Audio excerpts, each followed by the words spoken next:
Let's look at trends. Number one, relativism and rejection of absolute truth. That's one of the major trends in the world today. Nothing is absolute. Everything is relative. You can't come and tell me that immorality is wrong. It depends on the context. So everything you say today, they say there's a context. And the idea of the context is to substitute absolute truths of people. So the things God say right, they say it may not necessarily be right. The things God says wrong, they say it may not necessarily be wrong. Let's examine the context to understand why it is so. It is relativism. And this thing has eaten deep into the Western world.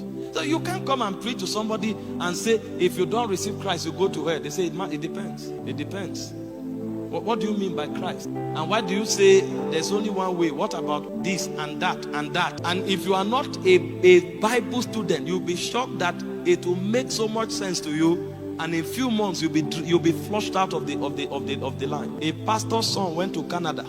In 5 months, the guy was already doubting his faith. I'm not talking about a Christian, somebody who lives in the house of a pastor. To let you know the energy and the bombardment in the world out there. These are trends.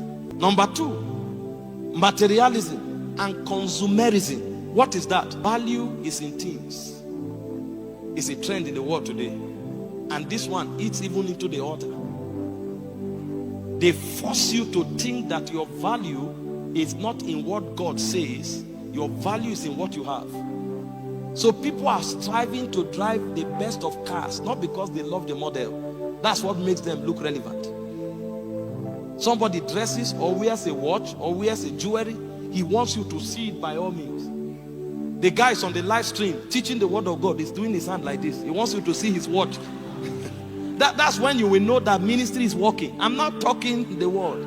And this is why many come under pressure and they compromise.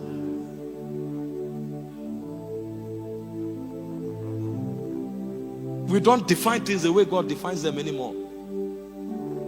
And the Bible told us clearly. It said a man's value, Luke 12:15, is not in the multitude of his possessions.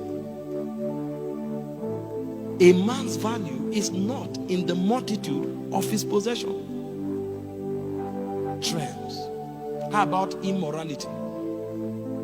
Today, they ask you, how old are you? You say you are 25. They say, you know what they are saying? Oh, no, I'm not a virgin. Come on.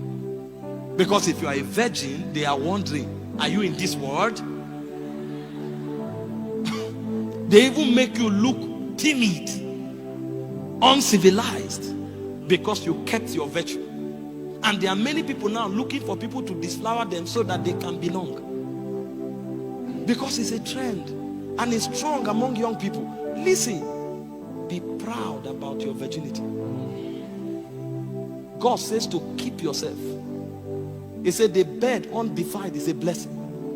You are not Jew by keeping yourself.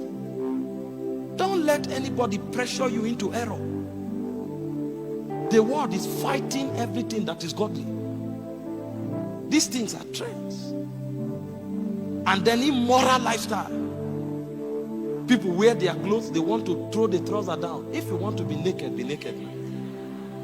People sew clothes, the whole chest is exposed.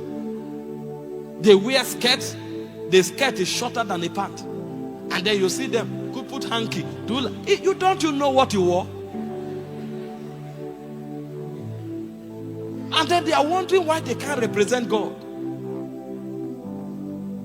These are the subtle battles that we are fighting. The devil has gone systemic. It's those days that the demon will appear with a horn and say, I will kill you today. Now they are mingled into lifestyles.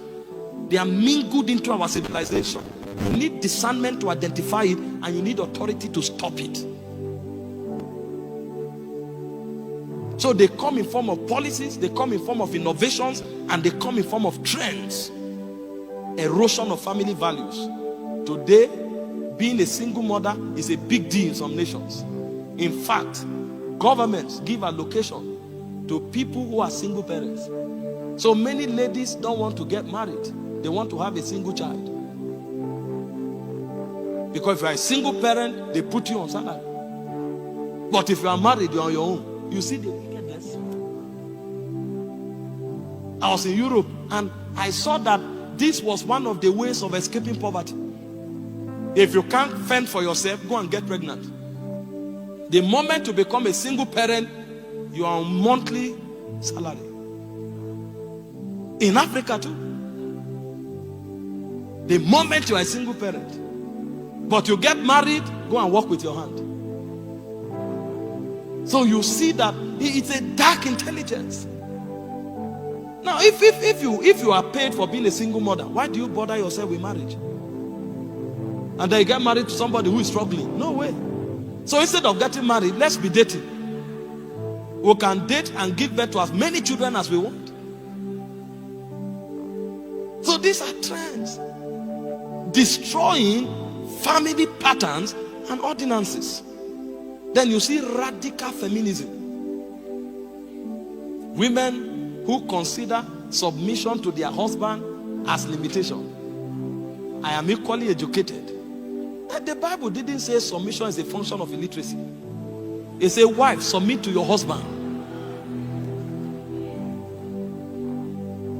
But it's a movement today where people are parading, and what they do is that they look for successful women and use them as ambassadors of feminism. Your husband can't be your head. Your husband can't lead you. Why not marry yourself? Nobody is saying submitting to your husband makes you less of a human. You are working on your job, you submit to your boss. Does that reduce your humanity? This is divine order.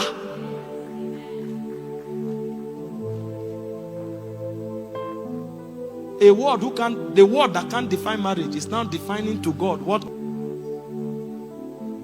And these are trends.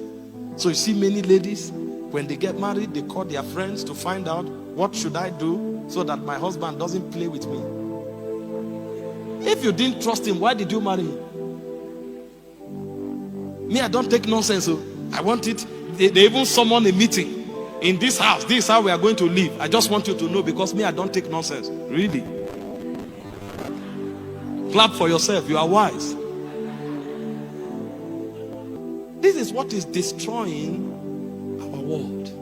Satan knows he's violating divine order. And finally, is normalization of violence.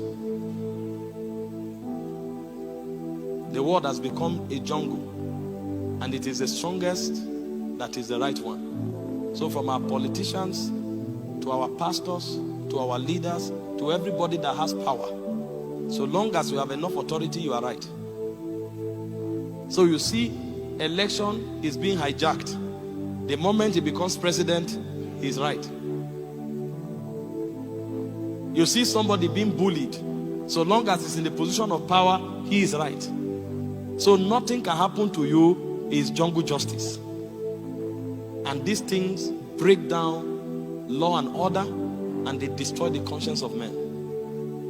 These are the things Satan is using. This is why you must rise as a legislator. And very quickly, who is a legislator? Legislators are individuals who exercises spiritual authority to implement or enforce God's will on earth, and causing the earth to align with God's purpose and God's order. So it's not a title, it's a responsibility. When you are able, through spiritual authority, to enforce God's will on earth and causing the earth to align with God's order and God's purpose, you have become a legislator. You may not have been ordained by any church. This is not a church thing. This is a kingdom position that men grow into. So I'm not talking about ecclesiastical ordination. You can be ordained and not be a legislator. But you may not have ecclesiastical ordination, but you are yet a legislator.